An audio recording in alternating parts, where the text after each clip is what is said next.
Assalamualaikum warahmatullahi wabarakatuh. Kita akan melanjutkan perkuliahan dari audit sistem informasi. Dan ini kita akan membahas terkait dengan perkenalan COVID.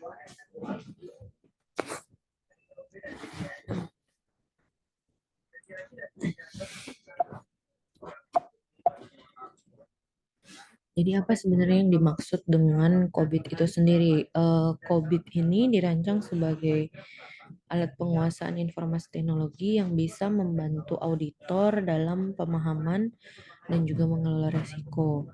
Nah, ketika sebuah perusahaan itu menggunakan COVID, maka akan ada beberapa manfaat serta kita juga sebagai pihak perusahaan bisa menggunakan COVID sebagai alat evaluasi terkait dengan informasi teknologi dalam perusahaan. Nah, bagaimana dengan definisi dari COVID itu sendiri? Nah, COVID itu kalau misalnya kita pelajari lebih dalam adalah sebuah kerangka kerja dari pengendalian. Jadi, COVID itu merupakan alat yang bisa digunakan oleh sebuah perusahaan untuk menjadi kerangka dasar bagi perusahaan tersebut untuk melakukan pengendalian. Nah, oleh karena itu, COVID sendiri memiliki visi dan misi. Visi dari COVID itu adalah sebuah model ya atau sebuah kerangka untuk penguasaan IT. Nah, kemudian misi dari COVID itu sendiri adalah untuk agar perusahaan itu bisa melakukan penelitian, kemudian pengembangan, publikasi dan juga promosi terhadap tujuan pengendalian dari teknologi informasi yang secara umum diterima di lingkungan internasional untuk pemakaian sehari-hari oleh manajer auditor.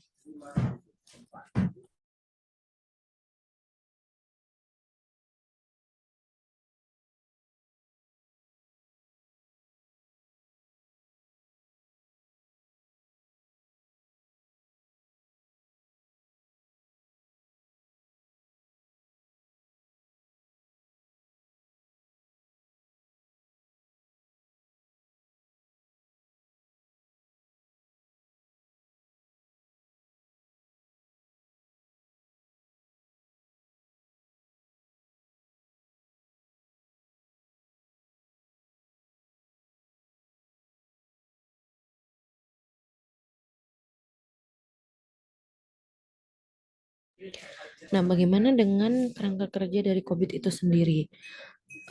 Keterkaitan dari kerangka kerja COVID itu sendiri, kerangka kerja COVID itu dimulai dari atau memiliki 3 tahapan. Yang pertama dimulai dari sumber daya dari informasi teknologi itu sendiri, di mana kemudian sumber daya informasi teknologi ini diproses ya.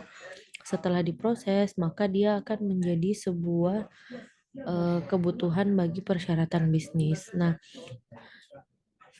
apa saja yang terdapat dalam sumber daya informasi teknologi yang dimaksud oleh COVID? Nah, sumber daya yang ada pada kerangka kerja COVID itu ada data, ya, kemudian ada sistem informasi, kemudian ada teknologi, fasilitas, dan sumber daya manusia. Jadi di sini kita masukkan atau proses datanya itu di dalam sistem informasi, di mana sistem informasi ini merupakan alat yang kita gunakan dalam teknologi ya. Selain itu sistem informasi juga merupakan fasilitas yang digunakan oleh manusia. Nah, kemudian sumber daya informasi teknologi ini kita proses.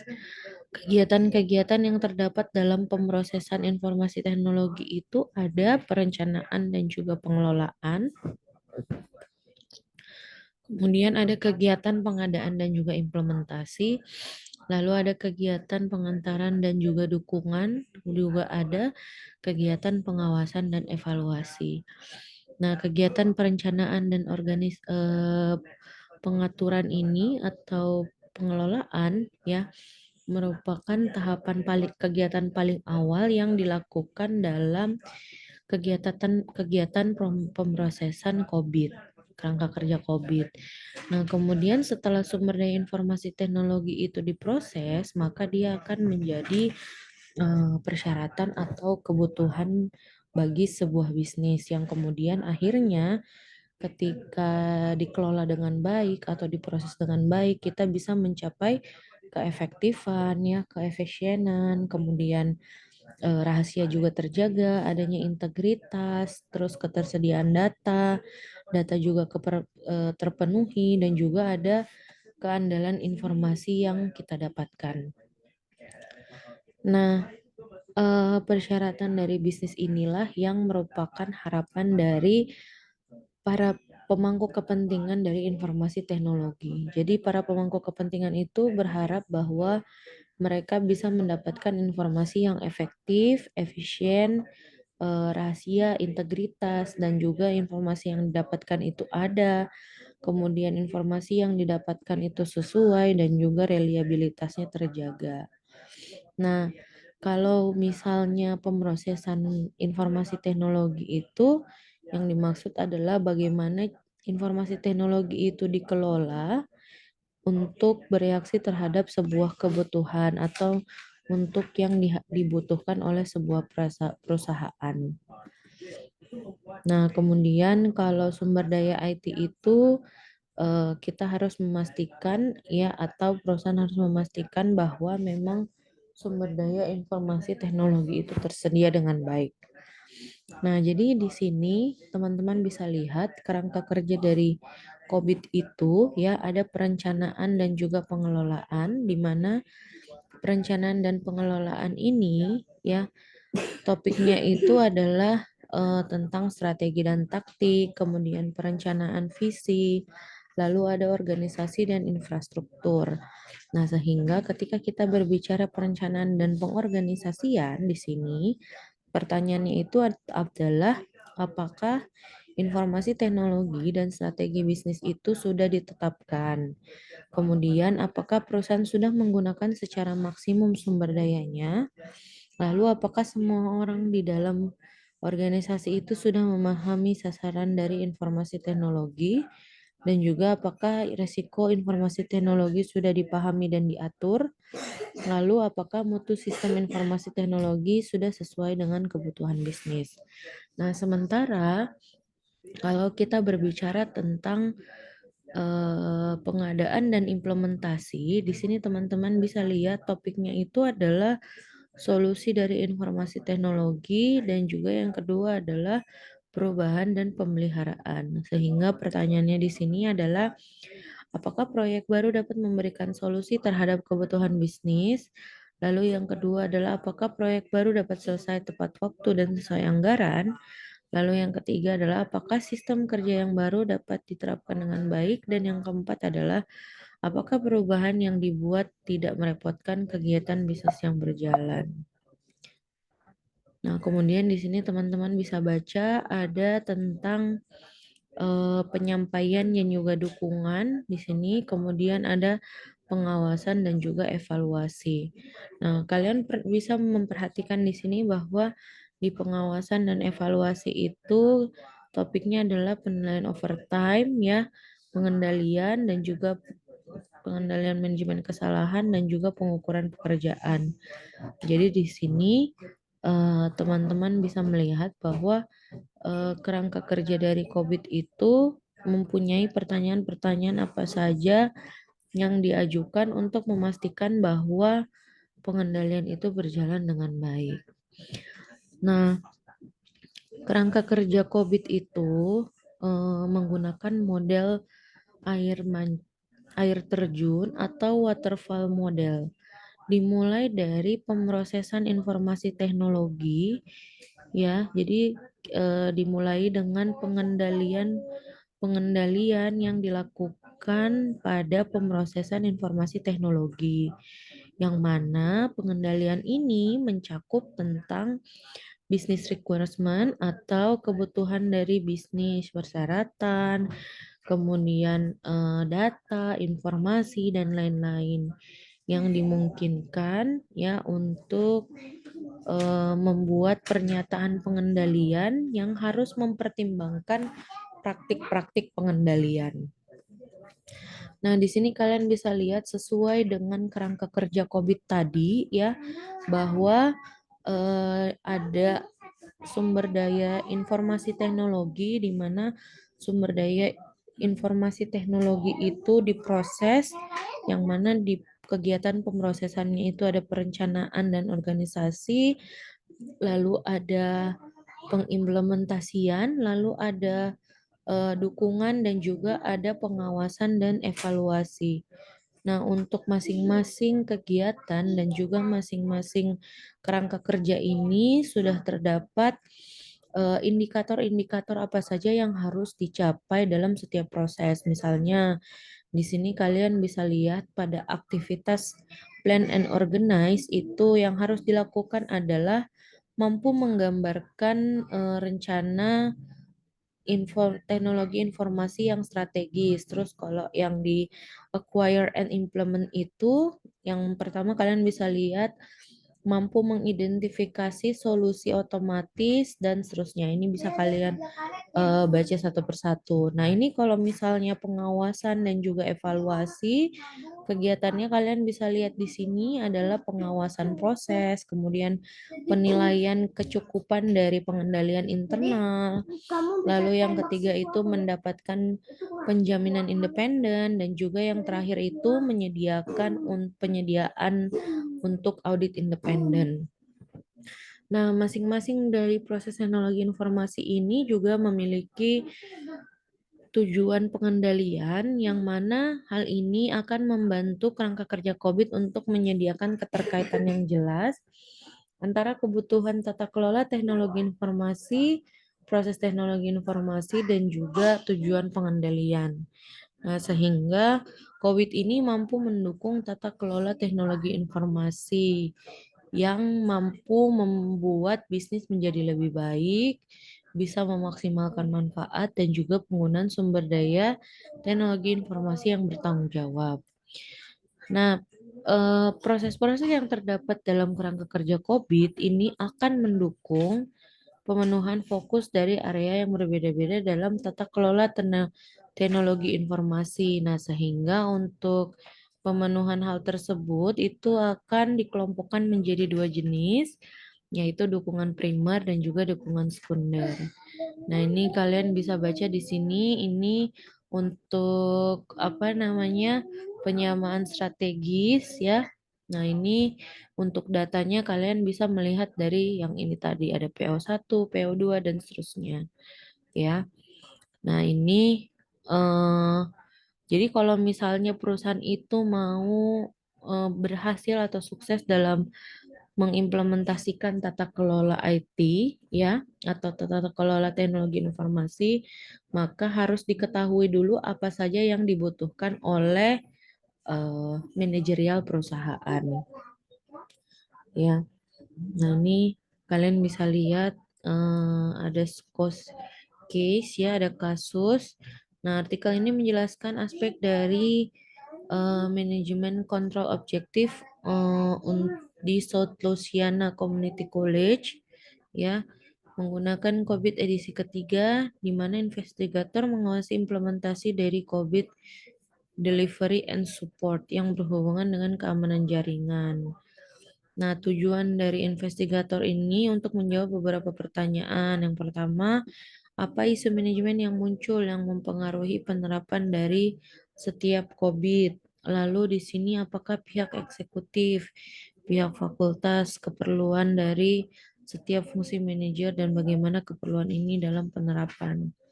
Nah, untuk menjawab pertanyaan tersebut, nah ini kalian bisa baca ya apa saja yang dilakukan oleh investigator untuk mampu menjaga atau mengelola keamanan dari jaringannya. Nah, ini kalian bisa lihat ya, untuk masalah-masalah positifnya itu ada pengenalan dari panduannya, kemudian penyamaannya ya, ada kesadaran kepemimpinan dan seterusnya. Nah, ini silahkan kalian baca ya untuk masing-masing. Nah, jadi ini yang hasilnya ya, hasilnya itu ini ya. Untuk pertanyaan nomor 1, apakah isu manajemen yang muncul mempengaruhi penerapan dari setiap COVID ya. Jadi ada hal positifnya dan juga ada hal negatifnya. Untuk hal positifnya itu kalian bisa lihat ada pengenalan panduannya, terus ada penyamaannya. Jadi ini penyamaan antara tujuan dengan Departemen Teknologi Informasi, terus ada kesadaran kepemimpinan, kesadaran karyawan, kemudian kerahasiaan dari data yang sensitif ya. Lalu ada perlindungan data. Nah, terus di sini untuk hal negatifnya itu adanya concern terhadap kebijakannya itu terlalu rigid akhirnya ya, sehingga akan sulit untuk diimplementasikan oleh seluruh pihak yang ada dalam perusahaan. Terus jumlah pekerjaan dari staf IT, nah ini dia harus menghandle terlalu banyak masalah ya.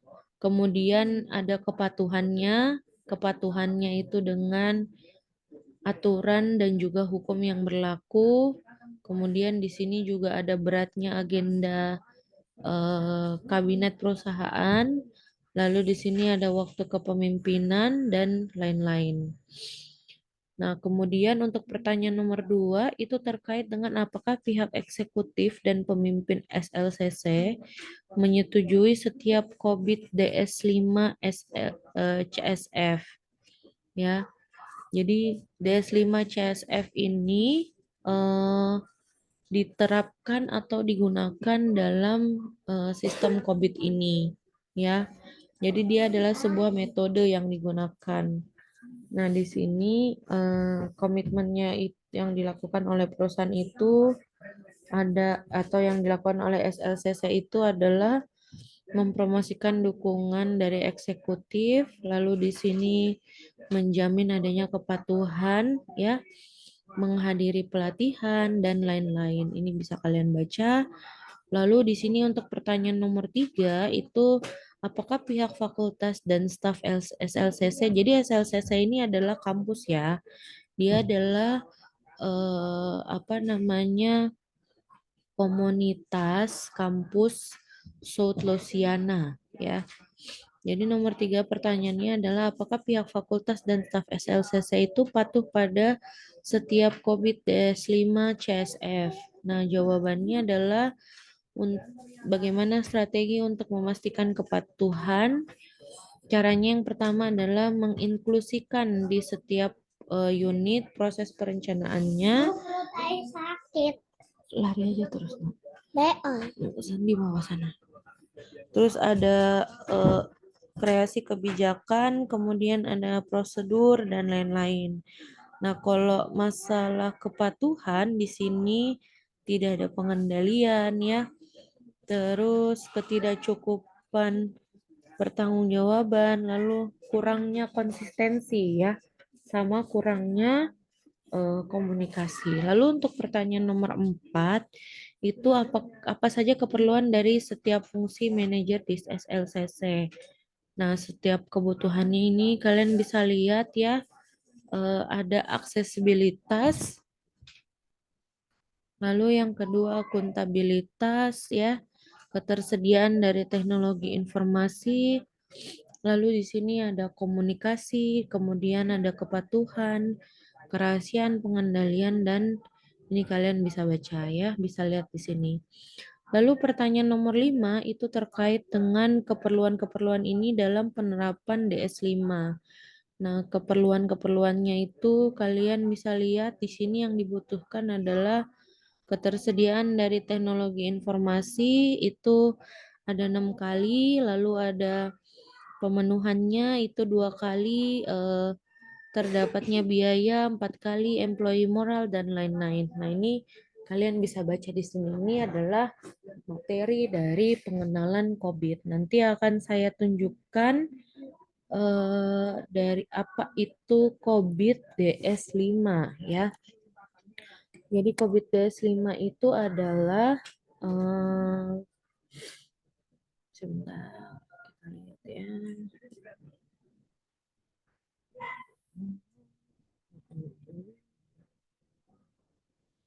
Nah, jadi COVID DS5 itu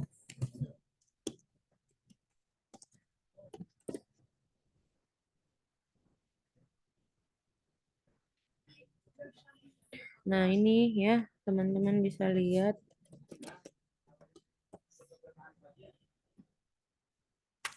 COVID DS5. Nah, COVID DS5 itu dia mempunyai beberapa pertanyaan dan punya kriteria. Jadi dia adalah sebuah kerangka kerja untuk memastikan keamanan sistem informasi dengan menggunakan DS5. Jadi COVID DS5 ini bisa digunakan oleh perusahaan untuk memastikan keamanan sistem informasinya. Jadi di sini kalian bisa lihat ya,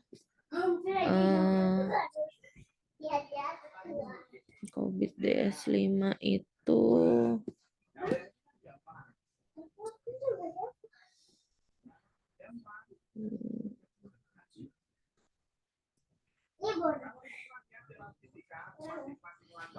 nih, kebutuhannya adalah untuk mengelola integritas dari informasi dan melindungi aset teknologi informasi, membutuhkan proses pengelolaan keamanan. Nah, prosedur pengujiannya itu diuji ya. Jadi ini adalah sebuah alat untuk memastikan sistem keamanan. Nah, ini adalah COVID DS5. Jadi COVID itu ada banyak ya. Ada COVID AI2, kemudian ada COVID AI4, AI6, DS1, DS5, DS8 dan seterusnya. Ya, jadi di sini ada banyak. Oke, sekian materi kita tentang pengenalan COVID. Terima kasih. Sekian. Assalamualaikum warahmatullahi wabarakatuh.